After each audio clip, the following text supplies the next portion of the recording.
Hello, this is Berrynote. I just want to make a video to show everyone how I've been making these Desmos graphs. And it took so long because I was waiting to get this new microphone. I hope it sounds okay. But let's get into it. So first off, the main way to do it is with the tone function, right? So the tone function plays a specific hertz. So I'm playing 440 hertz right now. But we don't want to put in like huge numbers when you get to like higher tones. So what you can do is you can make a function, let's call it f of x, and we're going to use the main function that music uses actually. So let's say we have 440, and we want it to double every time we go 6 notes up, right? Or 12 notes up, sorry. So then we're going to go 2 to the power of x over 12, because there's 12 notes in an octave. So using this, we can play pretty much whatever we want. So I just made a set here. And so let's play 0. What does this sound like? Well, this sounds like nothing because it didn't have the function. There you go. So this is playing a middle A right now. It's a bit too high, so let's put it down an octave. Right, so this is playing a middle A, but let's say we want a chord. Well, what we can do is we can change this into a variable, and then have the variable down here, and then make that equal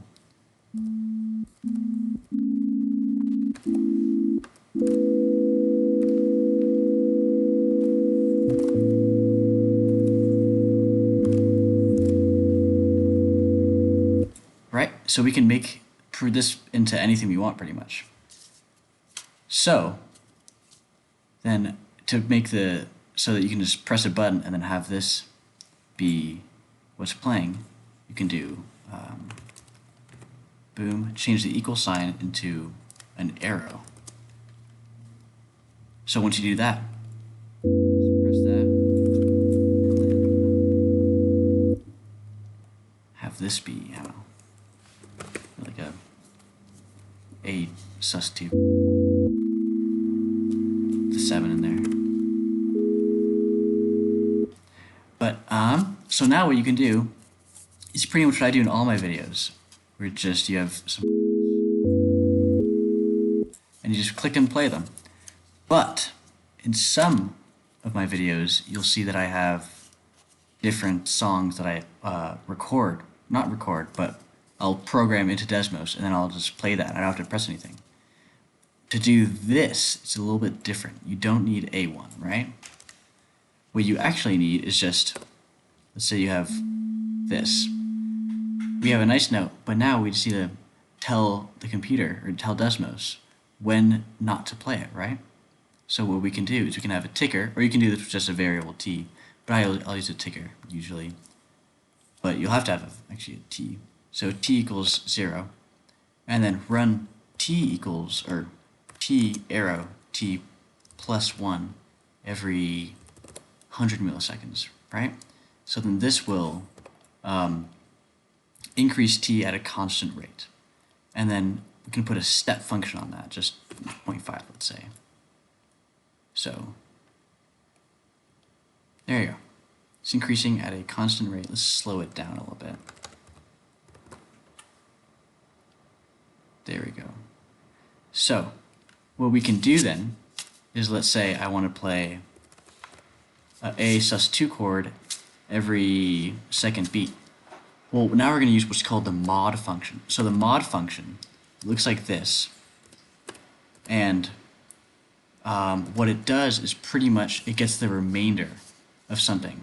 So what this is saying is mod of t comma 0 says t divided by 0 equals 1, but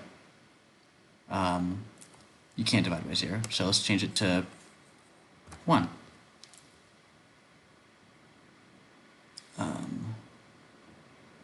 Oh, I forgot.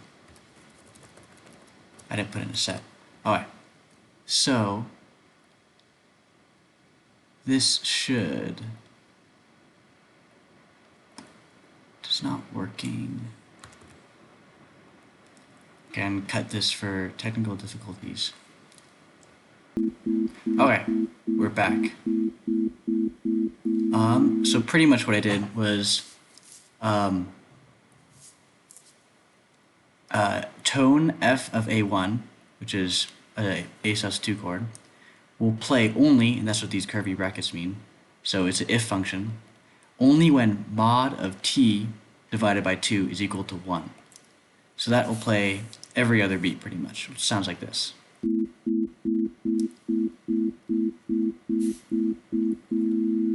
That sounds nice, but you know, we could go a little bit more complicated. So let's make A2. And then A2 is going to equal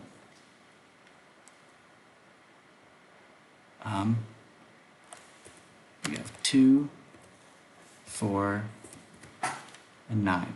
What that's doing is that it's just increasing it by a whole tone. So what that sounds like is this.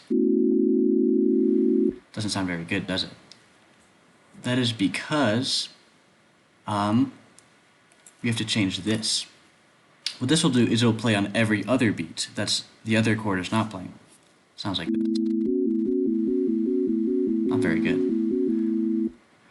But the way I did that was that mod t of 2 can only equal two things. Well, yes, in this scenario.